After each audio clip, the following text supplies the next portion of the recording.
las cuales se incluyen las farmacéuticas y bioquímicas, generan fácilmente, por sus efectos directos sobre los seres humanos y otras especies vivientes, problemas éticos y de valor al igual que otras de índole científica. La inconsciencia evolutiva que caracteriza nuestra época ha terminado por recalcar a estas disciplinas como de activa responsabilidad con un margen de error cero. Pero esto ha empezado a cambiar. Los conceptos y situaciones éticas al final del siglo XX fueron rescatadas por la reflexión filosófica moral.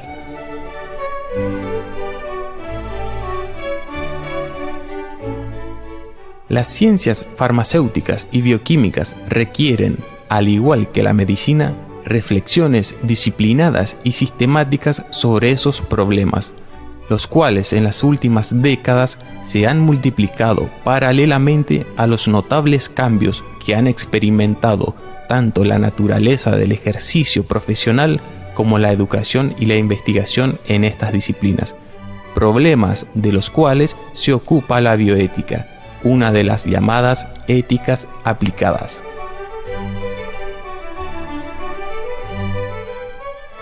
La bioética trata de numerosos problemas sobre el inicio y el final de la vida humana, del trasplante de órganos, de la manipulación genética, del testamento vital y del consentimiento informado, entre otros.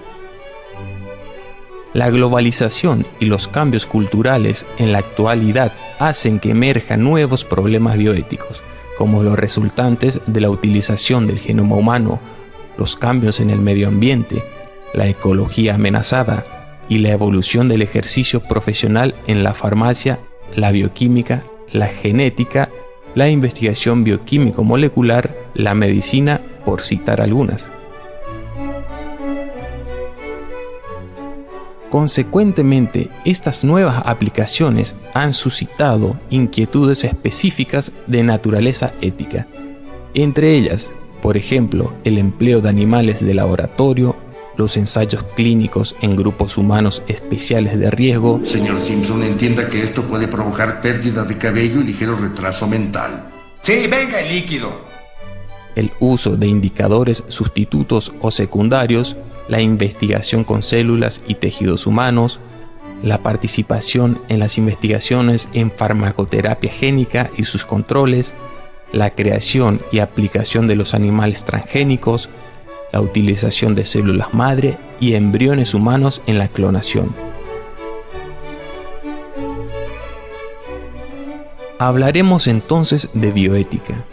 Bioética es la ética aplicada al campo de las ciencias médicas y biológicas, articulación de la técnica del acto médico, de los problemas relacionados con la vida de animales, plantas y de los concernientes al medio ambiente con la ética de los valores. El término bioética, compuesto de bios, vida humana, y ethos, hábito, comportamiento, carácter.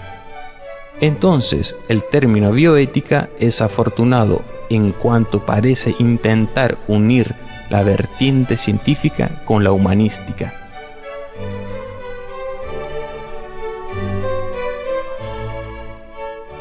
Pero antes de profundizar en la actual bioética, hablaremos un poco de la evolución de la misma. La historia de la bioética nos remonta a la antigüedad, a la época de las culturas arcaicas. Así, por ejemplo, en Mesopotamia, alrededor del 1700 a.C., el código del rey Hammurabi establecía derechos y obligaciones a los profesionales de la medicina. Lo contrario ocurría en Grecia antigua, en los tiempos de Sócrates, 470 a.C., donde las sociedades no confiaban en los médicos, pues no había disposiciones para hacerlos responsables de sus actos. Otro ejemplo documentado es el juramento hipocrático de la misma Grecia del 460 a.C., donde se observa claramente el punto de vista bioético de la época. Pero no es hasta los tiempos del Renacimiento, en el siglo XV, donde se empieza a hablar de los derechos humanos, en la cual el orden moral científico se contrapone al orden natural divino. A partir de entonces, la racionalidad científica provee una lógica, una ética y una nueva fundamentación, separando aún más las aguas entre lo científico y lo religioso. En 1927, un pastor protestante llamado Fritz Jarr utiliza el término bioética en una revista llamada Cosmos para sugerir que los animales y las plantas merecen nuestro respeto tanto como los hombres y las mujeres, que así como los seres humanos deben considerarse fines, que no medios, de igual modo la vaca, el perro y el cilantro han de ser tenidos por tales. Llegamos así a la fecha más fidedigna y sustentable, 1970-1971. El oncólogo y profesor de la Universidad de Wisconsin, Van Rensselaer Potter, publica el libro Bioética, Puente hacia el futuro, el cual se ha constituido desde entonces en referencia obligada, especialmente en el campo de las ciencias de la salud. A pesar de que Potter no ponía énfasis en la vinculación entre medicina y ética, sino en una ética global que acogiera todas las preocupaciones o inquietudes de los seres humanos en sus relaciones con sus semejantes y la biosfera. Bien, hasta aquí hemos visto un pantallazo de los diferentes bosquejos que tuvo la bioética a través del tiempo hasta llegar a la actualidad, donde se ha puesto un punto de marcación con el Dr. Van Rensselaer Potter para demarcar la era del nacimiento bioético. Para esclarecer más el tema, a continuación nos corresponde desarrollar los factores que contribuyeron a la llegada de la expresiva bioética. En 1945, el Holocausto de Hiroshima y Nagasaki unió el ámbito ciencia-humanidades, puesto que hasta ese momento la ciencia era considerada éticamente neutra. El citado holocausto demostró que los avances científicos podrían derivar en resultados funestos para la humanidad, ya sea directamente o por causar daño al entorno.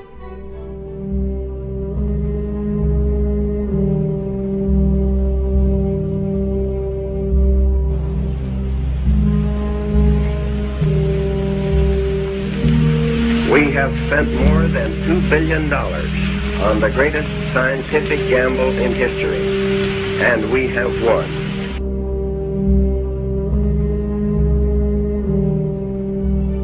Surgió así la bioética basada en el conocimiento biológico. A esta bioética se la denominó ciencia de la supervivencia. En 1948, la ONU promulga la Declaración Universal de los Derechos Humanos, perdiendo el médico su condición de déspota ilustrado, en tanto que el enfermo gana la de ser pensante y autónomo. Con esto, la ética se renueva conservando el respeto por la vida humana y el propósito de beneficiar al paciente. También en el mismo año, en 1948, el Código de Nuremberg se promulga como respuesta a los juicios contra los médicos nazis, tratando por primera vez el tema de la experimentación en humanos, primer protocolo internacional. Esta toma de conciencia se acompaña de múltiples movimientos sociales que culminan en la reivindicación de derechos civiles, el derecho de los pacientes que dejan de ser agentes pasivos, entre otros. En un estrado, frente a los prisioneros, se encontraban 8 jueces, 2 por cada país aliado: Gran Bretaña, Francia, Estados Unidos y la Unión Soviética, presididos por el juez británico Lord Jeffrey Lawrence.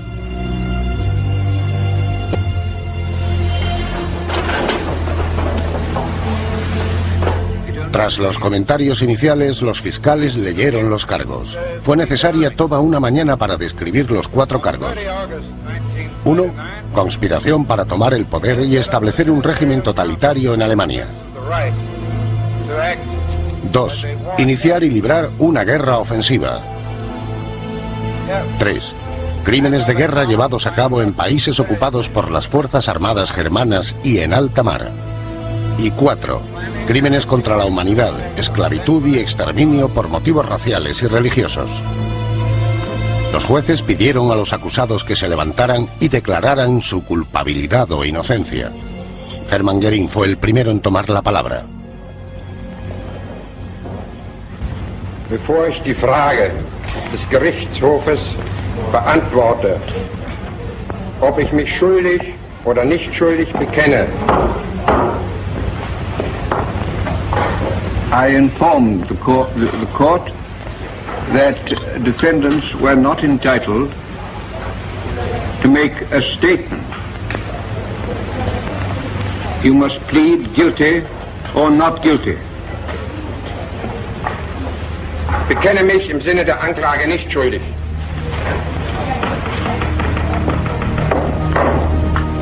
Rudolf Hess.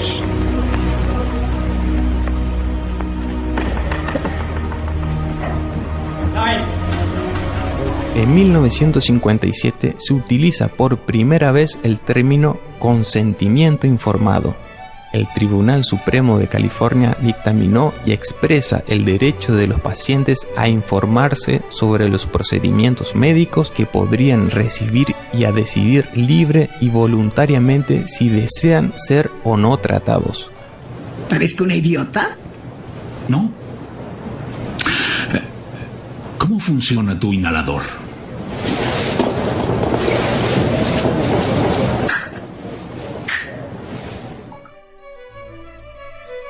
En 1961 se produce la catástrofe por el uso del fármaco talidomida, que provocó grandes malformaciones congénitas, lo que renovó la discusión sobre los procedimientos de investigación y control de fármacos. Esto condujo a que en 1964 la 18ª Asamblea Médica Mundial promulgara la Declaración de Helsinki, renovando las normas éticas para orientar la experimentación en humanos. En 1973, la Asociación Americana de Hospitales redacta la primera Carta de Derechos del Paciente, que constituyó un modelo para el resto del mundo y que incluía la idea del paciente autónomo en el área de las decisiones médicas.